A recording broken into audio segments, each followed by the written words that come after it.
Welcome back everybody, you're here at Behind the Fame, and today's featured video spotlight is on legendary actor Oliver Hardy. Join us as we celebrate his life and career. Oliver Hardy was an American comic actor best known as one half of the legendary duo Laurel and Hardy, appearing with Stan Laurel in 107 shorts and features from the silent era through the mid-1950s after starting solo film work in 1914. Often billed early on as a Babe Hardy.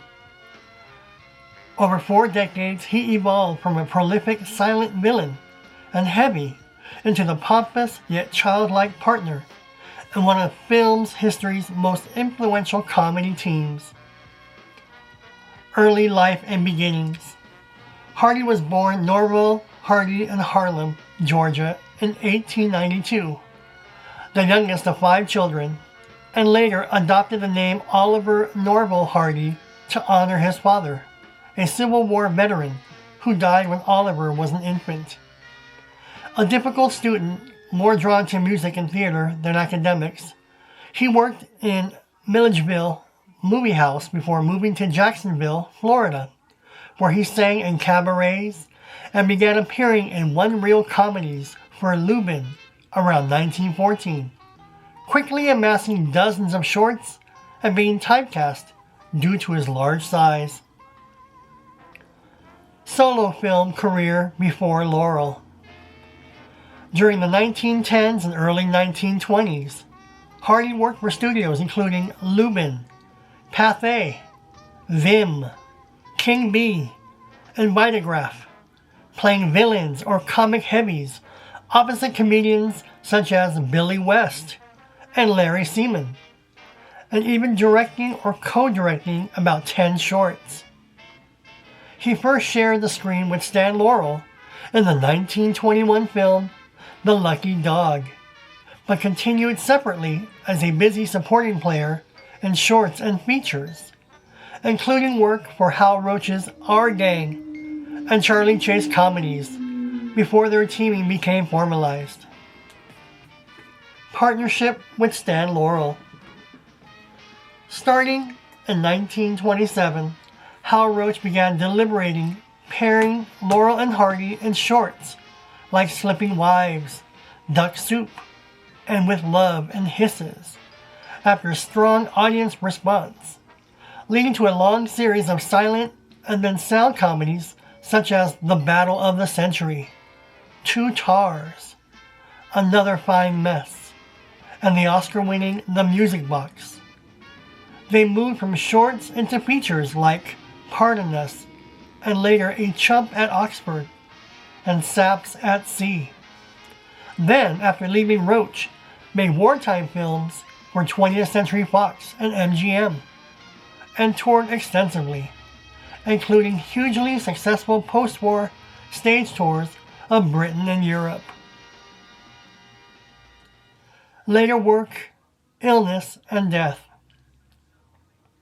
Hardy occasionally acted without Laurel in films such as The Fighting Kentuckian and Riding High, and took on their final troubled co-production Atoll K around 1950-1951, during which both men suffered serious health problems. He later lost a great deal of weight, endured a major stroke in 1956 that left him bedridden and unable to speak, and died from cerebral thrombosis in North Hollywood in 1957. He was only 65.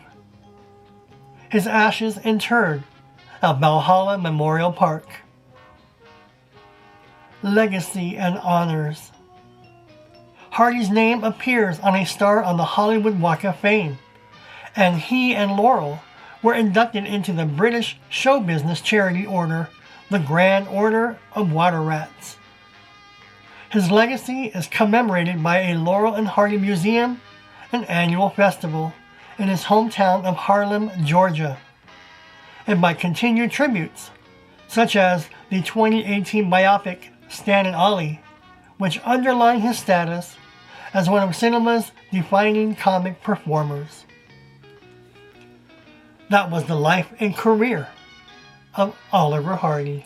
Give me your thoughts below on your favorite Oliver, Laurel, and Hardy movies.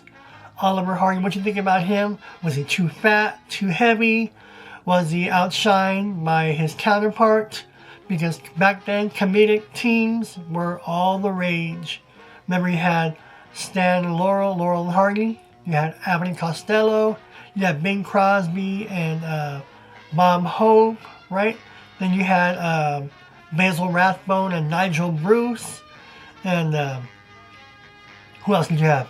You had Joyce DeWitt and John Ritter. and John Ritter and Suzanne Summers, as far as comedic duos. But I love Laurel and Hardy. I have all their skits, all their films and shorts on DVD, and when you want to laugh, it's just great to pop in a DVD of Laurel and Hardy, and they'll make you smile. And this is back in the 1920s and 30s. Back then, they can make you laugh. In 2026, 100 years later, they can make you laugh. They can still make you laugh. So give me your thoughts below on Oliver Hardy, his acting chops. How did you like him paired up with Stan Laurel? And what do you think about Laurel and Hardy as a comedic duo team? Thank you for joining me here at Behind the Fame.